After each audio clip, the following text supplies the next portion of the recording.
See, because as Christians, some of us are going through stuff, and we think it's not normal. And we keep it to ourselves, and we hide it. And we come and we pretend like everything's okay. We walk into church. How you doing? Blessed and highly favored. Hallelujah, praise the Lord. No. You know what? Life sucks right now. How you doing? Life is terrible right now, but God is not. He's on his throne. It's all going to be okay. Listen, I'm all for having faith, but not phony faith.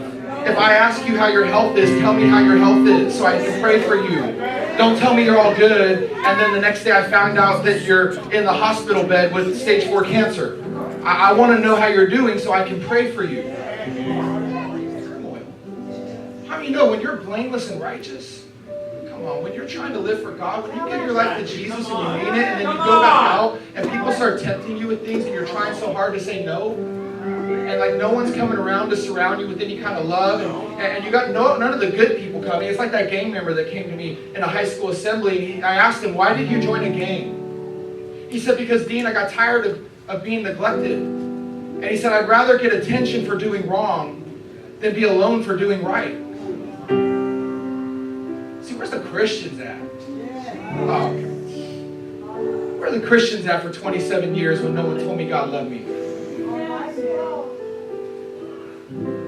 I can go the rest of my ministry and preach on one message, and it's called Get Out from Behind the Fence. And I can ask one simple question the rest of my life. Where were they for 27 years that I was not aware that Jesus Christ was the Son of God and died on the cross for me? Where were they? Where are we? We're here. We're uncommon. That's where we're at. But Job had inner turmoil like that. Oh, I forget church. But where are we in people's lives? There's people in turmoil. Job was in turmoil. And Job questioned God. No, watch. He questioned God, but he never cursed God. That's very important. That's some theology in that. Come on. He questioned him, but he did not curse him. After all the bad advice that came to Job from, first it was that wife. You got to watch those wives, men, with that razor sharp tongue. She said, you better curse God and die. That was her advice to Job in his struggle, in his inner turmoil. 3 so-called friends came to Job. Huh? And they were making it like it was his fault. Oh, you must be in sin. Tough time in life, must be in sin. No, I found the toughest times in my life are when I'm living right. We gotta talk over here, some people. Toughest times I go through are when I'm doing all I can to serve God and people. After all the bad advice, and even Job's questioning of God in the midst of his inner turmoil, God finally spoke up. Oh, you know what God said? How many of you know you start questioning God, He'll give you an answer. You question with God, don't curse him, but you question, you can wrestle with him. I shake my fist at God. Where you at?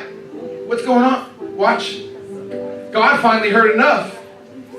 He finally heard enough. The Bible says God spoke out of the storm. God knows how to bring peace out of our inner turmoil if we'll allow him into our storm. Who is this that obscures my plans with words without knowledge? What God said to Job's so-called friends. Words without knowledge. He just dropped one on them. They didn't even know he was insulting them. Brace yourself, watch this, like a man. I will question you, and you shall answer me. Where were you, Job, when I laid the earth's foundation? Tell me if you understand. Who marked off its dimensions? Surely you know. Who stretched a measuring line across it?